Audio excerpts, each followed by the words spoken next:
कहीं गए हुए? No idea sir. अच्छा,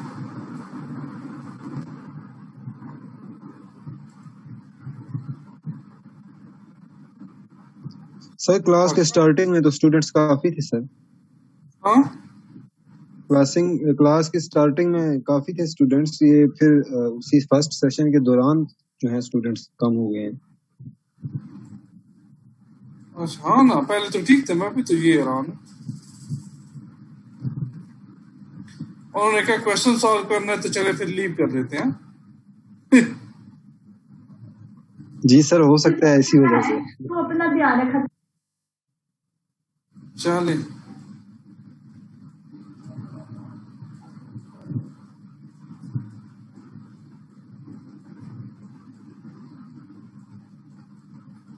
अच्छा जी, बिस्मिल्लाहिर्रहमानिर्रहीम। आज का जो हम कॉन्सेप्ट पढ़ेंगे वो है contribution format in statement for the whole company and for a segment और डिवीजन। ठीक है, आज बेटा हम ये सीखेंगे इस कॉर्पोरेट डिवीजन में यार एक कंपनी के लिए आप कैसे इनका कंट्रीब्यूशन फॉर्मेट इनकम स्टेटमेंट बनाओगे और एक सेगमेंट के लिए भी क्या बनाओगे।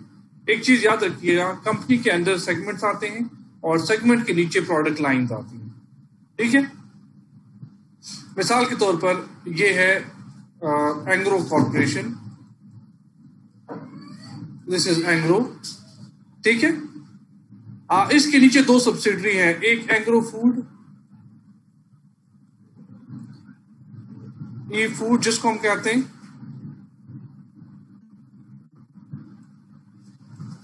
First one is E food,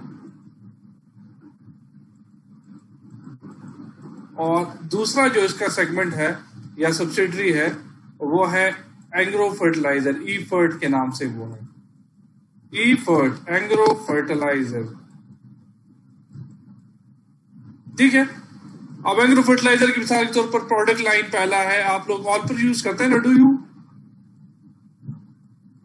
yes sir. तो ऑल पर क्या, ऑल पर would be basically the product of food. ठीक है, तो इस तरह ये कंपनी से नीचे डिवीजन, डिवीजन से नीचे प्रोडक्ट्स आ जाते हैं। ठीक है, अब हमारा काम है एज ए मैनेजर या एज ए जो है अकाउंटेंट, हमारा काम होगा इन दोनों के अलग अलग कंट्रीब्यूशन फॉर्मेट इनकम स्टेटमेंट बनाना। सबसे पहले जैसे आपको पहले पता है जी कि हम सिंपल जो बनाते हैं दैट इज, सबसे लिए मैं करता हूँ कंट्रीब्यूशन फॉर्मेट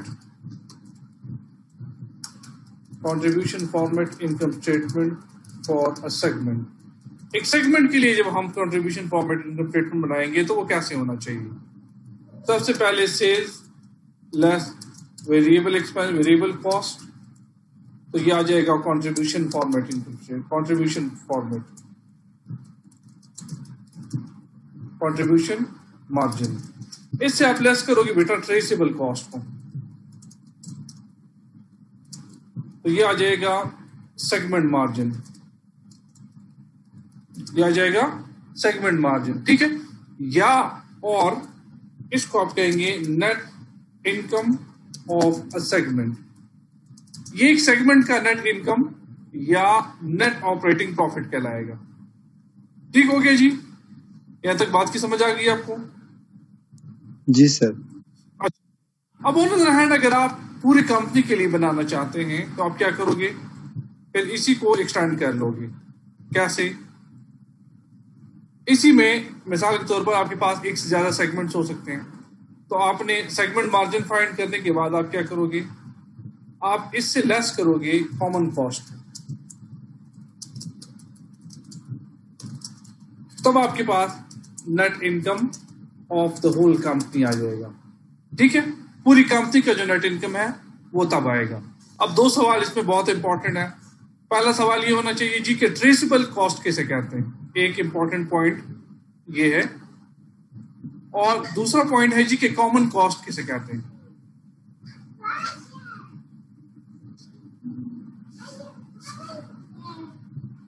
दूसरा पॉइंट है कॉमन कॉस्ट किसे कहते हैं। अच्छा, सबसे पहला पॉइंट याद रखिएगा, ट्रेसेबल कॉस्ट का मतलब है कि एक सेगमेंट के लिए कितनी कॉस्ट एलोकेट की गई या एक सेगमेंट ने कितनी कॉस्ट इनकर की है, that is known as traceable cost, जिसको आप ट्रेस कर सकते हैं एक सेगमेंट के लिए या एक डिवीजन के लिए।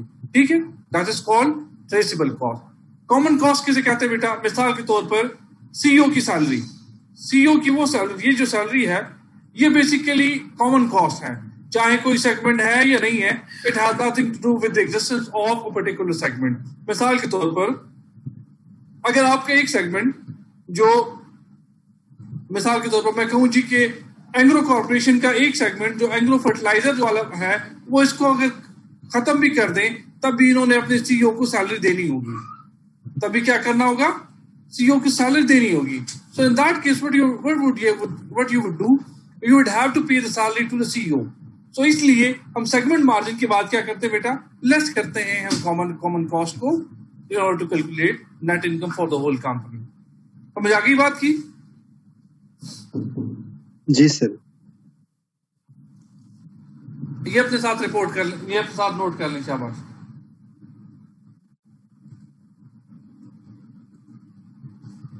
सर ये जो फर्स्ट फॉर्मेट है ये सेगमेंट के लिए है और सेकंड वन कंट्रीब्यूशन के लिए है। और अच्छा मैं यहाँ पे ये लिखता जाऊं, ये थोड़ी सी इसमें मिस्टेक हो गई है, यहाँ पे ये होल कंपनी के लिए है, होल कंपनी, या मैं इसके साथ सिर्फ कंपनी लिख देता हूँ। और ये कॉमन ये मैं कॉस्ट पूरी की वजह से मतलब इसमें ये डिफरेंस है जस्ट कॉमन कॉस्ट की वजह से, बिल्कुल ये कॉमन कॉस्ट इसमें एक्स्ट्रा आ जाएगा होल कंपनी की जब आप करोगे, ठीक है? राइट सर ये कॉमन कॉस्ट ऐसे कर लें कि जी कॉमन कॉस्ट में हम ये कर सकते हैं जो हमें हर एक मतलब जो भी होगा कंपल्सरी जो हमें पे करनी पड़ती है कॉस्ट, उसको लेंगे कॉमन कॉस्ट में। बेटा कॉमन कॉस्ट हर वो कॉस्ट है ना जो इसका एक सेगमेंट के साथ ताल्लुक नहीं है, कंपनी के साथ ताल्लुक है। तो अगर एक सेगमेंट खत्म भी हो जाए तब भी आपको सीईओ को तो सैलरी देंगे। इसलिए कॉमन कॉस्ट कंपनी का वो कॉस्ट होता है जो सब डिविजन पे आप इक्वली डिस्ट्रीब्यूट कर सकते हैं, या सब डिवीजन को आप चार्ज करते हैं, सारी पूरी कंपनी को आप चार्ज करते हैं। Okay sir.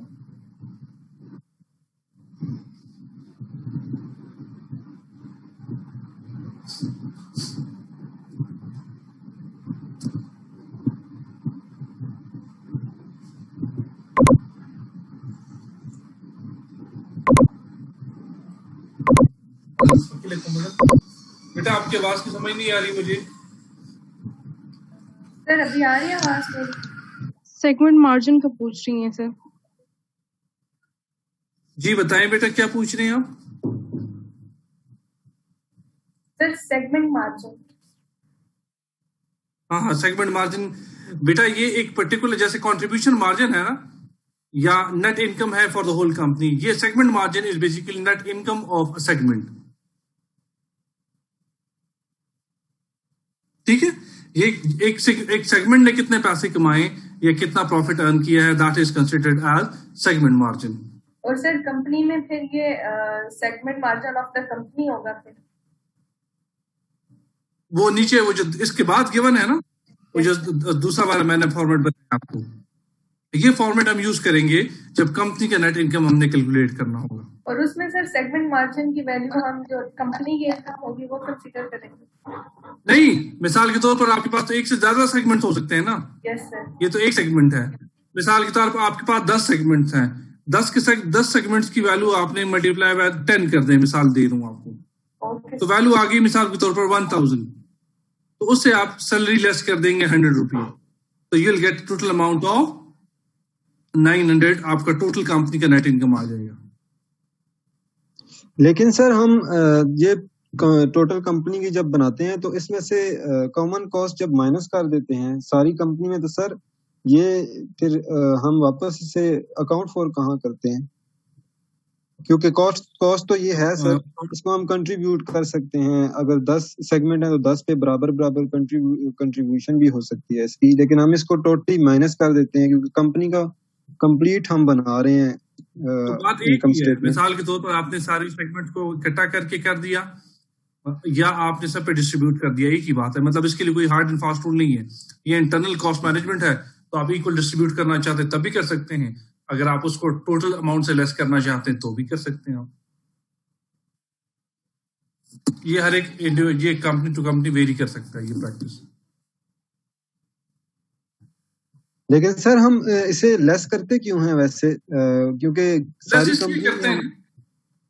हाँ देखिए जी सर, ये वो कॉस्ट है ना बेटा जो एक सेगमेंट के साथ रेलेवेंट नहीं है। मिसाल के तौर पर सीईओ की सैलरी है, ये वो सैलरी है ना कि जो एक सेगमेंट के साथ, हमने सेगमेंट में तो सारी रिपोर्टिंग कर दी ना कि एक पर्टिकुलर कंपनी की सेगमेंट कितनी है वो रिपोर्ट कर दिया आपने, फिर सेल भी सेगमेंट मतलब यहाँ पे सेगमेंट वाइज आपने सेल रिपोर्ट कर दी है, ठीक है।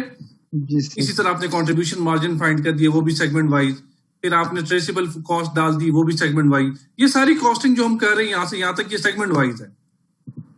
जब आप इसमें जी कॉमन सर। कॉस्ट डाल दोगे तो वो कंपनी वाइज बन जाएगा। जी सर, और जब हम कंपनी वाइज बना रहे होंगे तो हम सेल्स जो है वो दोनों सेगमेंट्स की हाँ दोनों का ऐड कर देंगे। वेरिएबल मिसाल के तौर कॉस्ट जो है पर वो आपके पास 2 सेगमेंट्स हैं और आपने सेल्स किया 100 रुपीज, तो यहाँ पे आ जाएगा 100 और 2 सेगमेंट्स है तो मल्टीप्लाई बाय 2। ठीक है, तो क्या बात सर समझ हम आया? ऐसा भी कर सकते हैं कि net income of a segment, ये 10 अगर फॉर एग्जांपल 10 सेगमेंट हैं तो हम उन सब की नेट इनकम्स को जमा करके तो उसमें से अगर हम कॉमन कॉस्ट लेस करते हैं तो वो तो बात तब भी एक तो ही है ना, यहाँ देख लेना, ये देखें। जी सर, अगर आप देख जी लें तो इसमें एडिशन सिर्फ इस चीज की है, आप बात कर रहे हैं ना आकाश, जी वो जी यही सर, है कि आप सिर्फ ये लेस कर रहे हैं, सिर्फ इसको एक्सटेंड कर रहे हैं, इसमें से कॉमन कॉस्ट डाल देंगे। अगर कॉमन कॉस्ट इसमें से निकाल दिया जाए तो ये तो सेगमेंट मार्जिन ही हो जाएगा, मतलब कंट्रीब्यूशन मार्जिन फॉर सेगमेंट ही आ जाएगा। जी सर, ठीक है सर, ओके। ओके, ये नोट कर लें, शाबाश।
बेटा जब आप लोग लिख लें तो raise your hand.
$5 DVD. Variable expenses per pack $3.20 CD and DVD $17.50. Traceable fixed expense per year $108,000 for CDs and DVDs $45,000. Common fixed expense in the company total $105,000. Annually, last year the company produced and sold 37,500 CD packs and 18,000 DVD packs. Required. Prepare a contribution format income statement for the year segmented by product lines. अच्छा, इसको जरा समझिएगा, ये करना कैसे आप लोगों ने। पहले ये करना ऐसे आप लोगों ने कि पहले आप लोग क्या करोगे बेटा, इसको देखिएगा। सबसे पहले बेटा आप बनाओगे यहाँ पे कंट्रीब्यूशन मार्जिन फॉर सेगमेंट 1। ये क्या है, ये आ जाएगा आपके पास सीडी। फिर आप डीवीडी के लिए बनाओगे अलग से, और फिर जब आप दोनों को ऐड करोगे तो फिर आप कंपनी के लिए यहां बनाओगे। इसलिए वो कहता है जी कि कंट्रीब्यूशन फॉर्मेट इनकम स्टेटमेंट बनाए कंपनी के लिए, लेकिन segmented by the product line. जो प्रोडक्ट्स है ना, इस सेगमेंट्स के बेस पे बना दीजिएगा, ठीक है। तो पहले आप डीवीडी, फिर सीडी, और फिर दोनों कंबाइन करके होल कंपनी के लिए आप contribution format income statement find करके नेट इनकम की वैल्यू फाइंड करें, ठीक है। बात की समझ आ गई? जी सर। सर वो क्वेश्चन शेयर कर दें, जरा स्क्रीन शेयर उसकी कर दें। और जब आप कर लें तो रेज योर हैंड।